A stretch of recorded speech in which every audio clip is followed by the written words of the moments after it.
Welcome learners to another episode of Educ Prof 102, the teacher, community, school, culture, and organizational leadership. Today's lesson is all about understanding social interaction in schools and communities. Social interaction is defined as an exchange between two or more individuals and is a building block of society. It can be studied between groups of two, dyads, three, triads, or larger social groups. By interacting with one another, people design rules, institutions, and systems within which they seek to live. Let us differentiate social interaction to socialization. In sociology, socialization is the process of internalizing the norms and ideologies of society. It encompasses both learning and teaching, and is thus the means by which social and cultural continuity are attained. Nature and approaches to social interaction.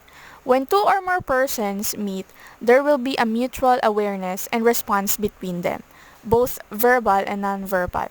Exchange of messages is carried on through the medium of language. We defined language as a system of verbal and nonverbal written symbols with standardized meaning.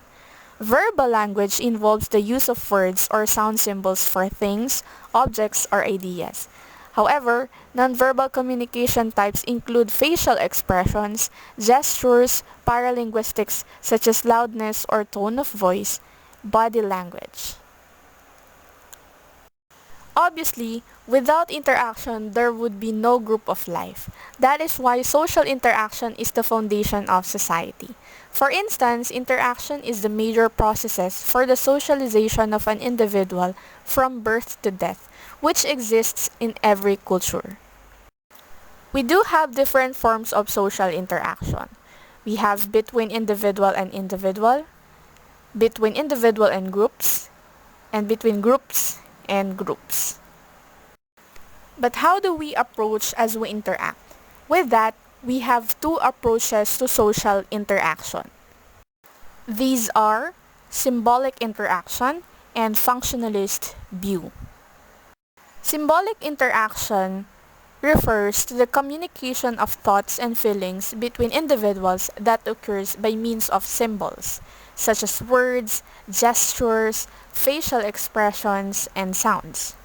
It also viewing society as composed of symbols that people use to establish meaning, develop views about the world, and communicate with one another. We are thinking beings who act according to how we interpret situations.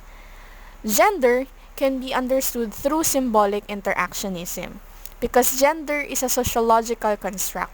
For example, for the symbols attached to males and females, actions and looks are based on what is believed is true from your interactions rather than what is objectively true. Functionalist view. Human interactions involves little more than people acting out roles, just like the parent, child, worker, based on social script, much as theatrical actors take their lines from a play.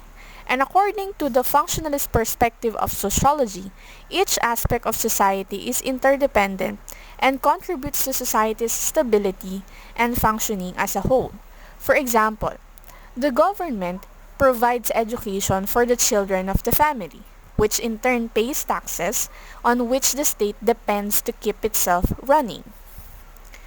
The functionalist perspective sees society as a complex system whose parts work together to promote solidarity and stability. And this approach looks at society through a macro-level orientation and broadly focuses on the social structures that shape society as a whole.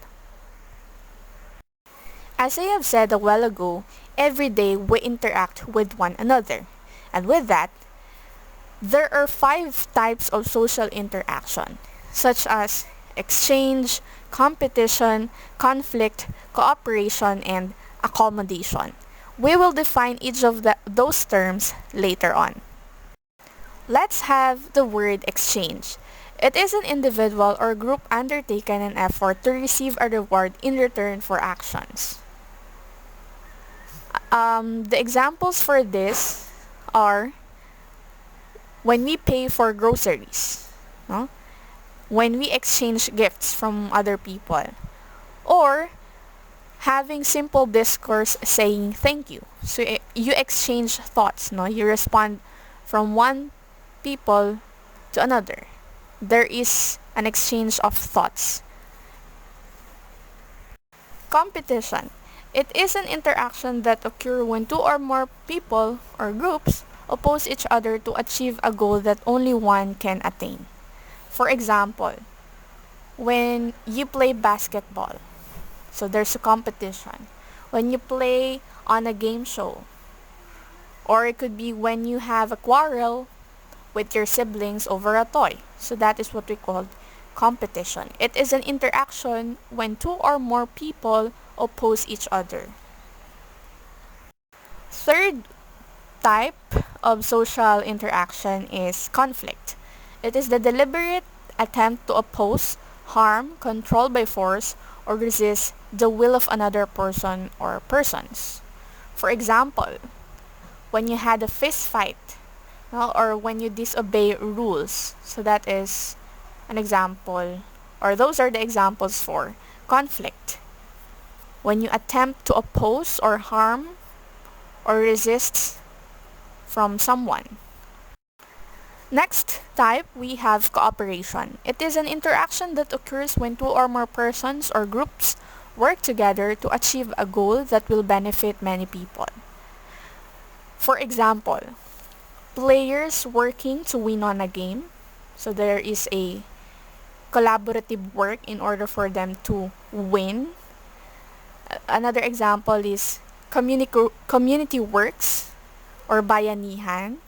So that's also an example of an action under cooperation. You collaborate, you cooperate with two or more persons. Lastly, we do have accommodation. It is a state of balance between cooperation and conflict. For example, parent organizing chores scheduled to evenly and fairly divide the works among siblings. In this example, we can say and we can evidently see that there is a balance between cooperation and conflict. It's in the middle.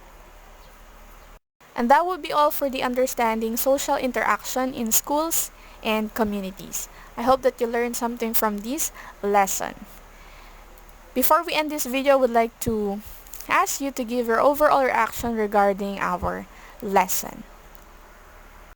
Thanks for watching. See you in my next one. Please like, leave a comment, subscribe, and hit the bell button for more lessons to learn. Bye!